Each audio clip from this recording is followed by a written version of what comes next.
जहां एक तरफ टैरिफ लगाकर भारत को रोकने के प्रयास किए जा रहे हैं, तो भारत भी उसके बदले में एक से बढ़कर एक रिकॉर्ड तोड़ता जा रहा है। और अब भारत ने एक कदम आगे बढ़ाते हुए यूएई के साथ एक नई पहल शुरू की है, जो न केवल हेल्थ सेक्टर को मजबूत करेगी बल्कि डॉलर की बादशाहत को भी सीधी चुनौती देगी। शायद आप अंदाजा लगा चुके होंगे, और अगर नहीं तो बता दूं कि भारत यूएई को अपने यहाँ से दवाइयों का एक्सपोर्ट शुरू करने जा रहा है, जिसके बदले में रुपए और दिरहम में व्यापार किया जाएगा, जो भारतीय रुपए को मजबूत करने वाला कदम है, जिसका सीधा असर वैश्विक बाजार पर भी पड़ेगा। दरअसल भारत और यूएई के बीच फार्मा सेक्टर ट्रेड बढ़ाने और लोकल करेंसी सेटलमेंट सिस्टम शुरू करने को लेकर बातचीत चल रही है। इसका मतलब साफ है कि अब दोनों देशों के केंद्र में डॉलर नहीं होगा। ये लेन देन की लागत को तो घटाएगा ही, साथ ही इससे दोनों देशों के आर्थिक रिश्ते भी मजबूत होंगे। भारत के फार्मा सेक्टर की बात करें तो ये दुनिया का फार्मेसी ऑफ द वर्ल्ड कहलाता है। जेनरिक दवाइयां और वैक्सीन सप्लाई में भारत की पकड़ बहुत मजबूत है,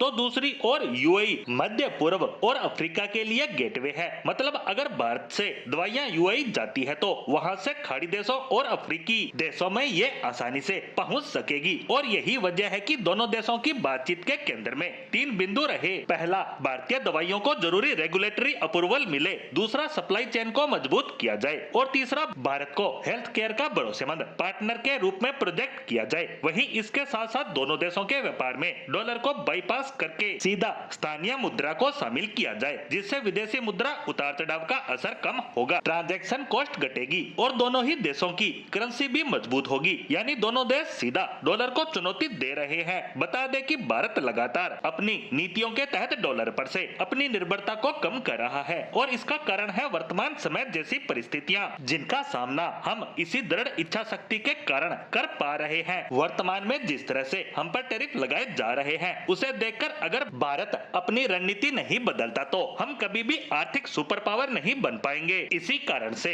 भारत रूस के साथ साथ कई अन्य देशों से उनकी स्थानीय मुद्रा और रुपए में व्यापार कर रहा है, जो आर्थिक और राजनीतिक स्वतंत्रता दोनों देता है। और अब दोनों देश अगर इस बातचीत पर आगे बढ़ते हैं तो ट्रम्प टैरिफ पॉलिसी का भारत पर दबाव काफी हद तक कम हो जाएगा, क्योंकि भारत बड़े लेवल पर अमेरिका को फार्मास्यूटिकल प्रोडक्ट की सप्लाई करता है, और टैरिफ की वजह से अब इसकी राह इतनी आसान नहीं रहने वाली। ऐसे में अगर हमें नया मार्केट मिलता है तो हम टैरिफ को बाईपास कर सकते हैं। साथ ही इससे अमेरिका को भी चुनौती मिलेगी। उसने भारत को झुकाने के जो सपने देखे थे, उसमें इस तरह की डील बड़ा रोड़ा बन सकती है। ऐसे में भारत को इस पर तेजी से काम करना होगा, ताकि हमारा कोई बड़ा आर्थिक नुकसान हो उससे पहले हमें एक नया और बेहतर अमेरिकी विकल्प मिल सके।